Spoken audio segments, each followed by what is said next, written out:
कलकत्ता के एक मिल में काम चल रहा था। बहुत मजदूर काम कर रहे थे। अब कलकत्ता से उड़ीसा दूर नहीं है। उड़ीसा का भी एक मजदूर आया वहाँ काम करने। अब मिल में एक भवन का निर्माण हो रहा था। भवन निर्माण में तो सारी सामग्रियां लगती हैं। पुराने जमाने की बात है। पहले ये सीमेंट के पक्के आरसीसी की छत नहीं चढ़ती थी। बड़े बड़े पत्थर चढ़ाए जाते थे। उन पत्थरों को सेटिंग करके उसके ऊपर छत का निर्माण किया जाता था। अब छत बनाने के लिए पत्थर चढ़ाए जाने लगे। उस पत्थर की साइज थी 15 फीट बड़ा था और 2 फीट चौड़ा था। इतना भारी पत्थर जैसे ही रखने जा रहे थे, अचानक से मजदूरों के हाथ से हिल गया। जैसे ही हिला तो जो मजदूर उड़ीसा से आया था ना, वो गिर के सीधा उसके पैर पे लगा। विचार करें कितना भारी पत्थर होगा। अब पैर पे गिरने से उस पत्थर के, उस मजदूर के पांव में घाव हो गया, क्योंकि उस पत्थर का वजन था 750 किलो। इतना वजनी पत्थर जिसे 20 लोग उठाएं, अचानक से छिटक गया, घाव कर गया। अब घायल हो गया वहां पे। जो मजदूर था उसे देखकर मिल के मालिक को दया आ गई। मिल का मालिक बहुत दयालु था।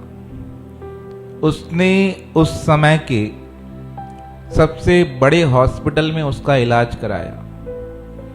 तुरंत भेज दिया गया, इलाज प्रारंभ हुआ। अब इलाज चला। 1 दिन, 2 दिन, 3 दिन तक होश नहीं। अब चिंता हो गई मालिक को। मजदूर कहाँ रहता है, परिवार कहाँ का है, रख तो दिया। आज के समय आईडी नहीं होती थी। लोग जाते थे काम करने, विश्वास पर काम मिल जाता था। अब चिंता होने लगी, किसको बोलूं, क्या बताऊं। प्रार्थना की परमात्मा को, इसे होश आ जाए तो पता चले, इसके घर परिवार में सूचना भेजें।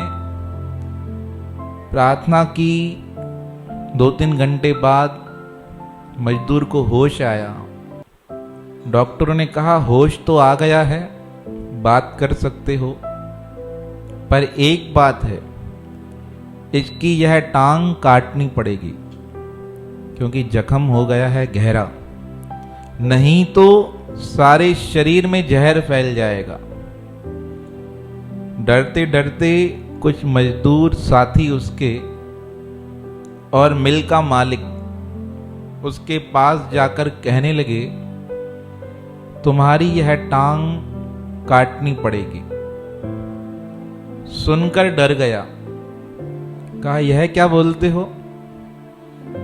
कहा बहुत गहरा घाव है, नहीं तो तुम्हारी जान जा सकती है।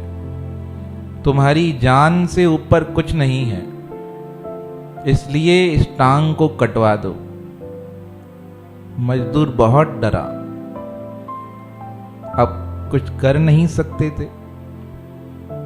बैठा था, सोया पड़ा था। कहा 2 दिन की छुट्टी दे दो।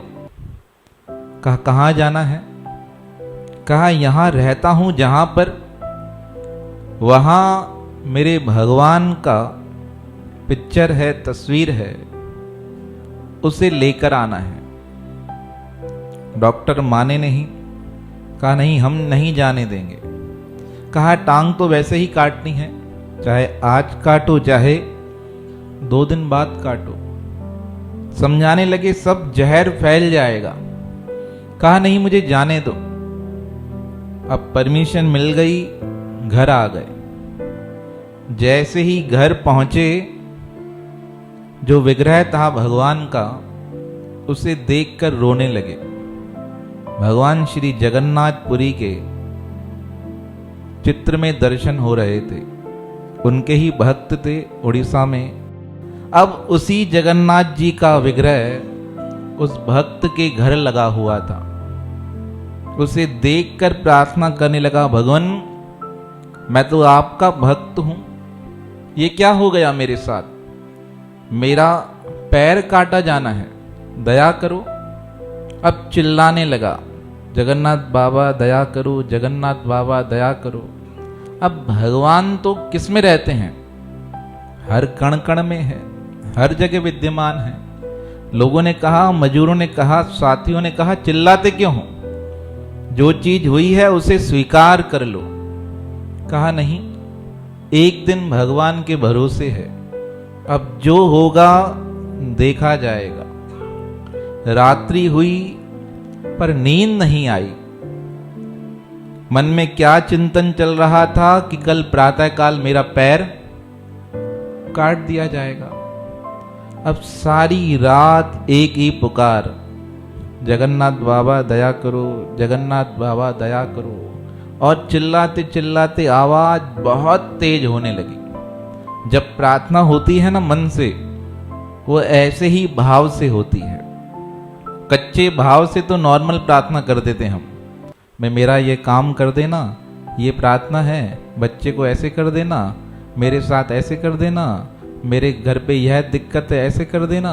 पर जब दिल से प्रार्थना होती है ना, वो बड़े रुदन के साथ होती है। द्रौपदी ने प्रार्थना की रोते हुए, तो परमात्मा प्रकट हो गए। सीता मैया ने प्रार्थना की रोते हुए, तो भगवान पुल बांधकर लंका तक चले गए। तो अब भक्त ने प्रार्थना की, प्रार्थना करते करते रात के 12 बज गए, नींद आ गई, पता ही नहीं चला। प्रातः काल हुआ, प्रातः की बेला हुई, एक दिव्य चमत्कार हुआ। वह नींद में था, उसे आवाज आने लगी, टांग मत कटवाना, पैर मत कटवाना। पता नहीं कौन है, उसे समझ ही नहीं आया। अब 5 बजे उसके पैर पे कुछ स्पर्श हुआ।